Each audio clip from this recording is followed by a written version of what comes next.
everyone, welcome back to the Evermore YouTube channel. It's Chris back with another Rumour Has It video where we're talking about players linked to the club in the summer transfer window. There's been a little bit of breaking news flying out on the Telegraph of Luke Edwards, of all people. People that gets accused of being negative about Newcastle United.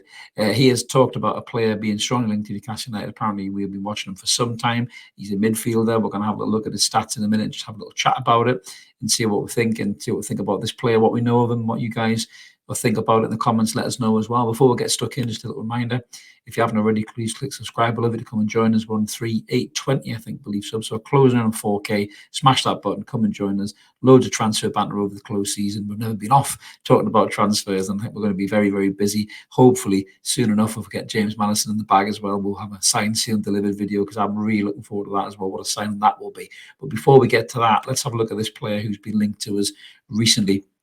So apparently we're about to bid £15 million for this player here. That is Felix Midja, who plays for Wolfsburg. Now, who is he? What does he do? How does he play? You probably don't know anything about him. So I've been doing a little bit of research on it. Mark's got the stats computer firing up. So he's a bit of a box-to-box midfielder, actually, is Midja. He's a big, strong lad, ex-Manchester City youth prospect as well. Went over to Germany like a lot of players have done, but like Jude Bellingham did as well. And where does he play? So he's a bit of a box-to-box midfielder, actually. So he looks like he's built like a kind of defensive midfielder. He's a big, tall lad. He's 6 foot plus. He's built like a brick shit house. But he's got really quick feet. He's a very strong runner. Good in the air, powerful. Doesn't mind a tackle here and there. But in terms of the positions that he's played for Wolfsburg, so he's played 17 times as an attacking midfielder. He's got 2 goals and 3 assists. He's played 8 times as a central midfielder with 3 assists.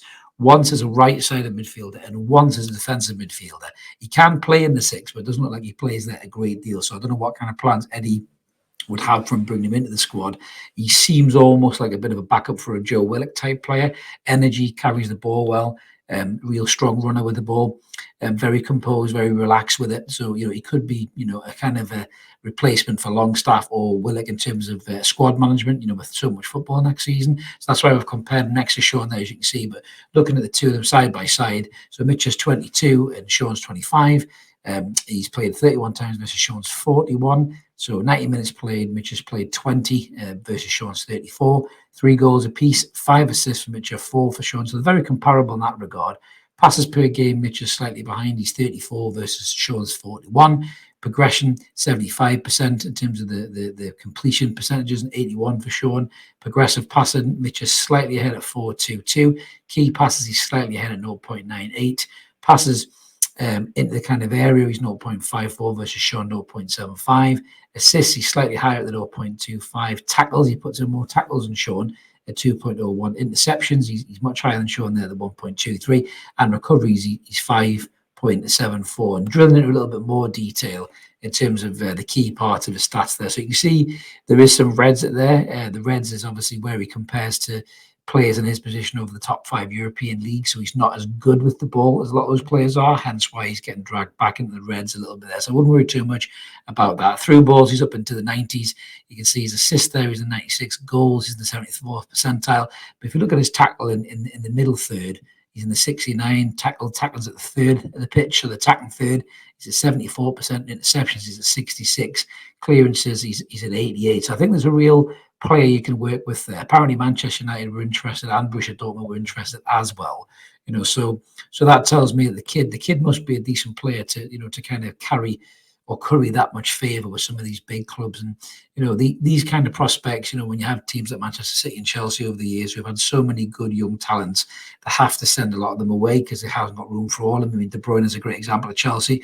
Went over to Wolfsburg, very similar path to Mitchell, ended up being probably the best midfielder on the planet. I'm not saying Mitchell will be, but there's a lot of prospect there and there's a lot of teams that are interested in it. So it's a very good deal for Newcastle United, I think, get this over the line. Apparently, we are looking at Khéphren Thuram as well, but at 30 million quid, we think that's a bit expensive at Newcastle, and I think Liverpool are very keen on the player, so that's adding an extra layer of complications.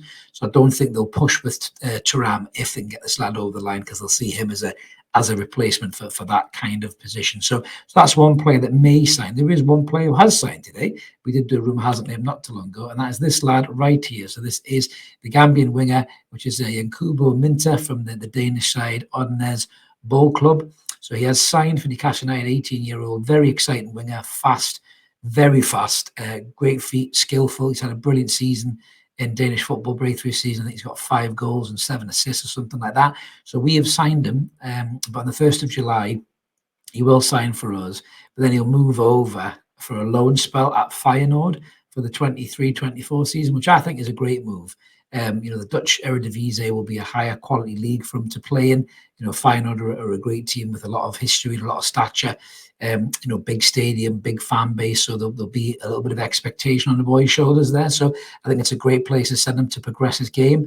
If you look at what's happened with Garang Kual at Hearts, that probably wasn't a good move for Garang Kual. So it's nice to see that maybe Schola's got his shit together a little bit on this one, and he's moved him out to a better club, which can hopefully develop him as a player, and then he come back season after next and maybe be a first team member of the squad as well. But it just goes to show Newcastle aren't resting on their laurels. They're not just looking to sign first team players like Mitchell, like maybe Maddison in the next week or two, but they're also signing players for the future like Minter. I think there's a couple of other players been linked as well for the kind of future development squad. So it's very exciting times in Newcastle United. These plans are all in place by Dan Ashworth and the owners. Obviously, Eddie Howe is heavily involved in it as well, which he has to be because he walks on water.